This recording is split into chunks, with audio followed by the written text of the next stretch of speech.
Bukola now joins me as we'll take a look at what you've been saying on X. Bukola, thanks as always. Yes, well done, Jeffrey.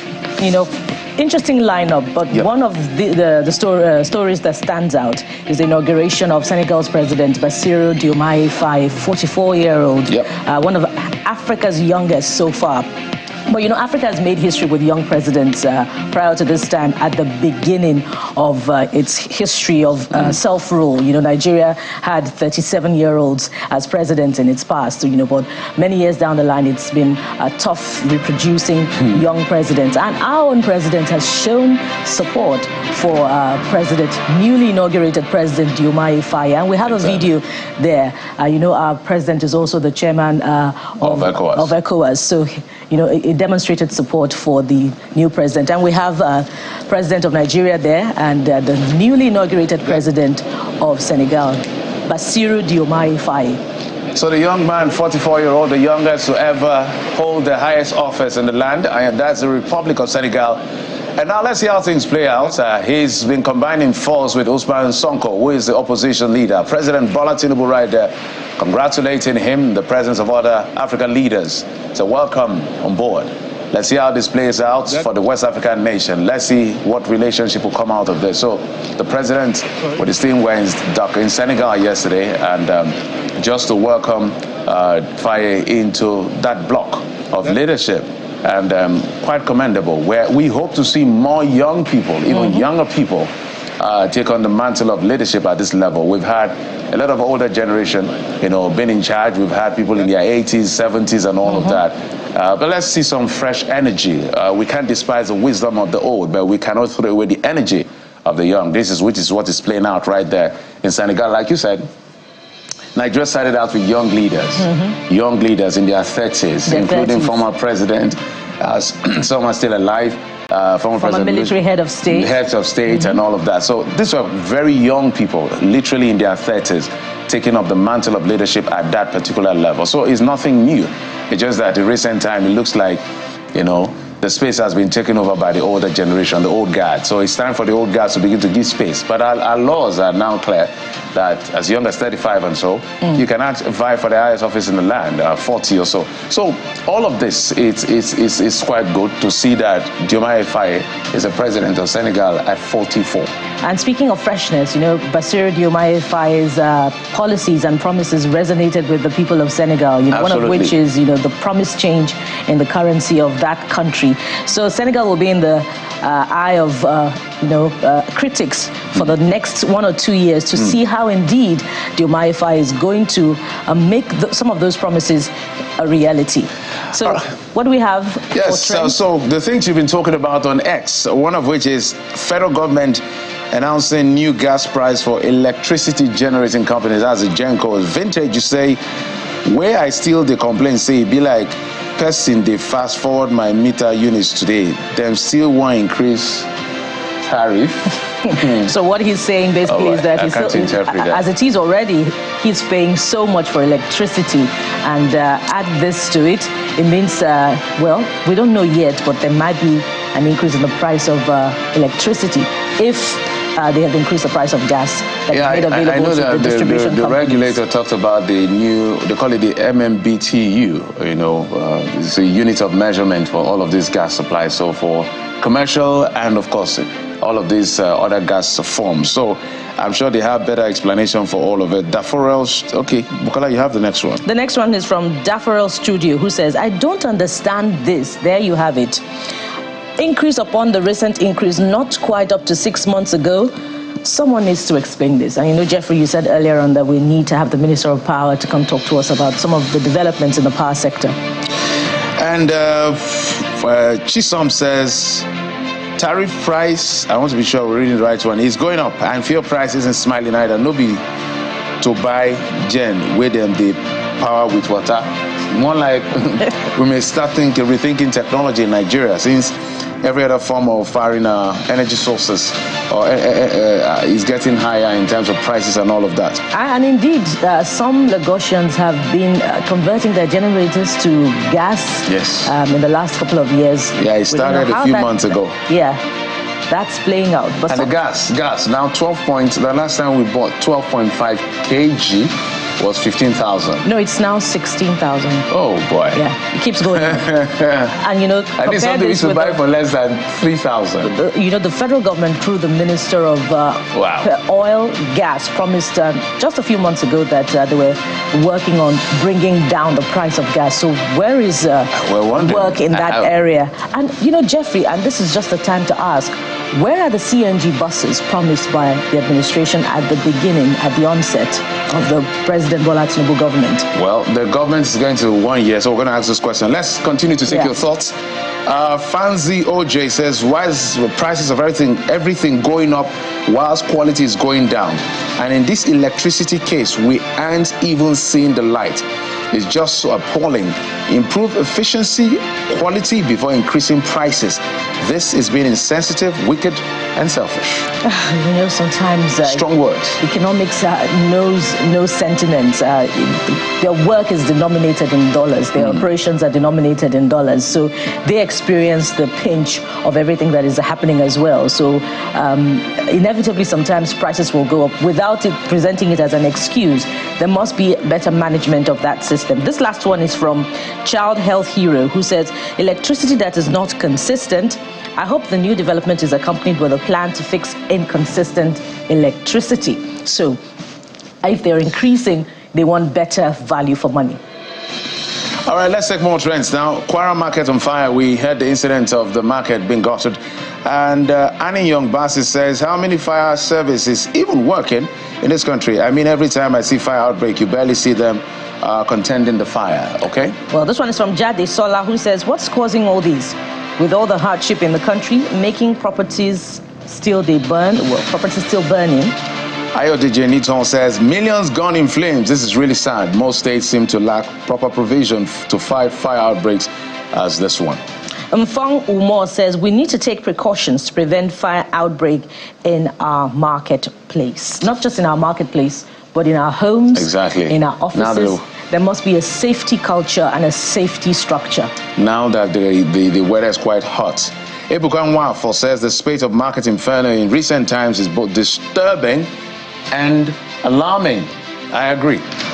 Well, this next one is about the explosion that occurred at Ikeja cantonment, and that's caused quite a scare, if you recall. The memory of 2007 Ikeja cantonment explosion. That was on a larger scale, but this was really minimal, but it doesn't preclude us asking questions about what exactly happened. 2002, I beg your pardon. This first one is from Asha Warlord, who says, and that speaks of the memory. Ikeja cantonment, 2002 bomb blast should not happen again. No, amen. It cannot happen. God forbid. Amen. Abdullahi Adam says disaster preparedness is very vital in any situation. Such explosions should not be allowed to cause havoc to the innocent citizens. Burning of refuse or any other inflammable debris should be done under tight regulations. This one is from Richard Olusegun, who says, thank God, no casualty, but I advise immediate steps should be taken to detect and prevent any explosion in the future. And we've been talking about safety, when we touched on the market fire in Kwara State. What's the safety structure in the armory at Ikeja cantonment? Dayo Daramola says, refuse burning turned explosion. Are there landmines there, or they burned a highly inflammable element? Well, that's a question they have to answer.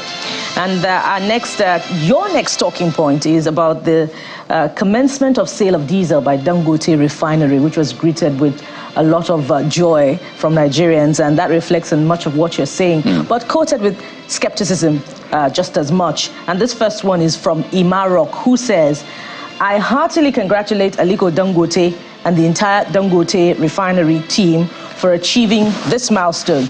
It's not a mean feat. We're witnessing history laced with years of hard work, sacrifice, sustained dedication, and finance to ensure this project comes to life. What will be history, what will be historical, is a reduction in the price of petroleum products, not just diesel. Well, they are saying from the NNPCL, CEO himself, Melekera, has mentioned that even if we have duplicity or multiplicity of refineries, all of our refineries working, doesn't necessarily mean prices will come down. It guarantees what they call energy security. So if there's war in anywhere else that we buy whatever from that has to do with our product, we are guaranteed a supply. So the issue of price coming down is debatable and all of that, because they still sell to Dangote in dollars and all of that. He has gone to America to buy WTI. Well, let's not go there. But Jeffrey, we shouldn't stop asking questions regardless, because the importation element has been taken away, and that shouldn't be at least a little cost. Even if it's a little. When you consider everything that goes into the determination of the price of petroleum products. Okay. You're no longer importing on the sea, and the landing cost and the transportation cost has also been eliminated. So, where is that savings? Where is it going to? How will it impact on the pocket of Nigerians? The expert to answer that question, Akwon George King, says the only good news about this is the job opportunity for some citizens and hopefully a positive effect on Naira. But as for reduction in cost of diesel in Nigeria, we'll need to seek God's grace to intervene on Dangote's marketing strategies and products. And it's quite strategic. The man did not start with PMS. He started with diesel. With diesel for people that need it for industrial reason. Strategic. And there's a promised sale of Jet A1 fuel too in the coming days by Dangote Refinery. And that's exciting news. I'm telling you, the man is being strategic. Yeah. Diesel and Jet A1. Jet A1 fuel. So premium prices first. Let me recoup. Because $20 billion or so for that refinery, I got to make my money back. And that's analgesic for the headache of airline operators. But the question is, will it translate into reduction in the price of ticket fares for Nigerians, such that middle class will come back into the system and the structure of the country? All right, Bukola, you have the next one. This next one is from Akwon George King, I believe, and he says, the only good news about this is I think it's the next one. But the next one is OR Manager, who says, wow, that's quite a large minimum purchase requirement. It's interesting to see that Dangote is taking such a strong stance with their sales. It will be interesting to see how this affects the market for diesel in Nigeria and whether it will have any impact on prices. He's curious. Yeah, curious, sir. Alpha with loads of numbers. I can't call all the numbers, but let me read your thoughts.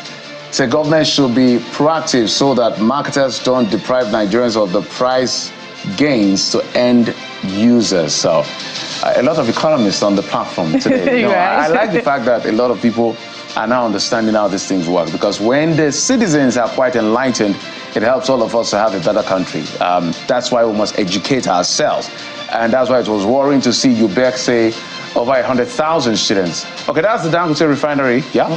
So that's massive infrastructure there, right there. $20 billion, I believe. About that amount, it came to be, and $20 billion. So one of the biggest around the world. And we hope that this works out for everyone so that the prices, as Bukola will advocate, comes down. Another industry we need to look at is the cement industry. No, everyone. Yes, another industry is the cement industry. I believe oligopoly is playing a bad one on us. We need more players in that space.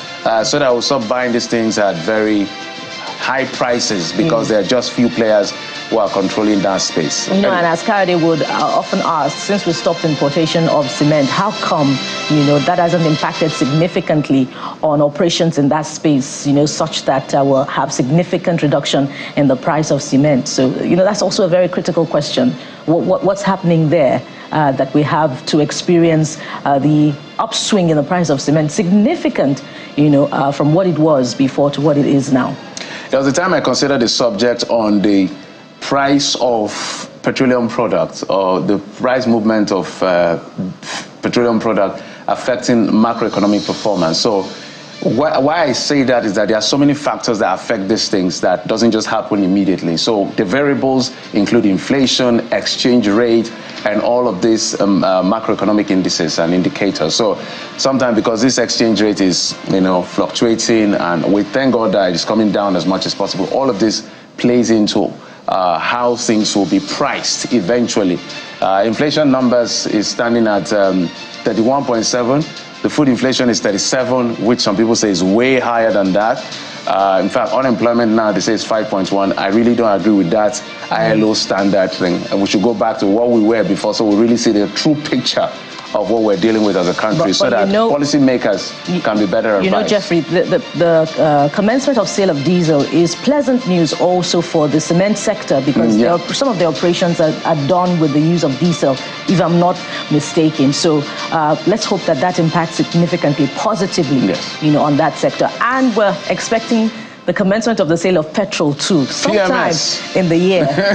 Let's hope that the Dangote Refinery will consider PMS. Let's hope that Port Harcourt, Kaduna, and the ones in Delta will all come on upstream, and so that we can have as much abundance of petroleum product supply as possible. But that's all we can take on this particular segment. And of course, we'll switch gears now to talk about the issue of spate of kidnappings and insecurity in Nigeria in just a moment.